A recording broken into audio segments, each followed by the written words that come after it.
Hi සුබ දවසක් ඔයාලා හැමෝටම.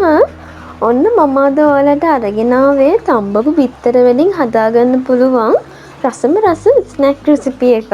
ඉතින් තේ බොන වෙලාවකට වගේ කන්න මේ ස්නැක් එක හරිම ලේසියෙන් හදාගන්න පුළුවන්.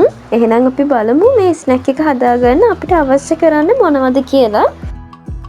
හැමදාම වගේම මේ රෙසිපි එකට අවශ්‍ය අමුද්‍රව්‍ය මේ වීඩියෝ එකේ ඩිස්ක්‍රිප්ෂන් එකේ දාලා තියෙනවා. ඔයාලට එතනින් බලන්නත් පුළුවන්. හරි මුලින්ම මම තම්බපු බිත්තර 4 අරගෙන ඒකේ කහමද අයින් කරලා මේ වගේ පොඩි කෑලි වලට කපා ගන්නවා. බිත්තර 4ම මේ වගේ පොඩි කෑලි වලට කපාගෙන ඉවර වෙලා ඒ ටික මම බෝල් එකකට දාගෙන ඒකට මම ඉඟුරු සුදු ලුණු පේස්ට් එකෙන් තේ හැන්දා පොඩියට කපාගත්ත අමු මිරිස් කරල් දෙකක් මිරිස් කුඩු තේ හැන්දා රස පදමට ලුණු කුඩු ඒ වගේම කඩල පිටි කෝප්ප භාගයක් එකතු කරගන්නවා. දැන් හැන්දකින් මේ ටික හොඳට කලවම් කරගෙන මම අරගත්ත බිත්තරය කලවම් කරගෙන ඒකෙන් ටික ටික එකතු කරගන්න ගමන් මෙන්න මේ වගේ හොඳට මේ මිශ්‍රණය කලවම් කරගන්න ඕනේ.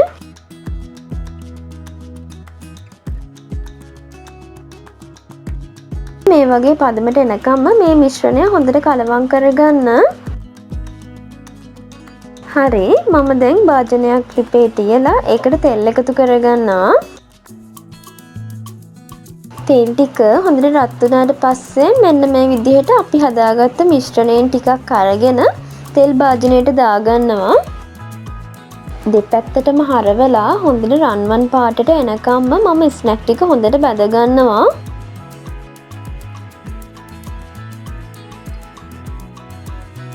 ඔන්න හරි ගානට මම මේ ස්නැක් ටික බැදගෙන ඉවරයි.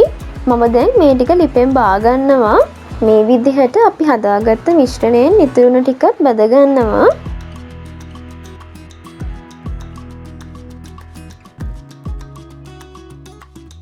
දැන් මම මේ ස්නැක් ටික තව රසට හදාගන්න ආපහු භාජනයක් ලිපේ තියලා ඒකට තෙල් ටිකක් එකතු කරගන්නවා. තෙල් ටික හොඳට රත් වුණාට පස්සේ පොඩියට කපාගත්ත සුදු ලුණු බික් 2යි ඒ වගේම කරපිංච ටිකයි අමු මිරිස් කරල් 4ක් විතර එකතු කරගෙන පොඩි වෙලාවක් හොඳට මේ ටික ටෙම්පරාදු කරගන්නවා. ඒ ටික ටෙම්පරාදු කරගත්තට පස්සේ අපි හදාගත්ත ස්නැක් ටික මේකට එකතු කරගන්නවා. ඊළඟට මම තක්කාලි සෝස් ටිකක් මේකට එකතු කරගෙන හොඳට මේ ස්නැක් ටික පොඩි වෙලාවක් කලවම් කරගන්නවා. ඉතින් මේ විදිහට හදලා ගත්තම මේකට මාරම රසක් එන්නේ. ඉතින් ඔයාලටත් පුළුවන් මම කියලා දුන්න විදිහට හරිම ලේසියෙන් මේ ස්නැක් එක ගෙදරදී හදාගන්න. ඉතින් මම මේක හදලා ගෙදර අයට දුන්නම එයාලා මගෙන් ඇහුවේ මේකට මාළු දැම්මද කියලා. ඒ තරම්ම මේ ස්නැක් එක මාරම රසයි. ඉතින් ඔයාලටත් මේක හදලා බලුවොත් අනිවාර්යෙන්ම කමෙන්ට් එකක් දාන්න. එහෙනම් මගේ වීඩියෝ එක බලුවට ඔයාලට ගොඩාක් ස්තුතියි. නැවතත් මේ වගේ රෙසිපි වීඩියෝ එකකින් ඉක්මනටම හමු වෙමු. ඔයාලා හැමෝටම සුබ දවසක්.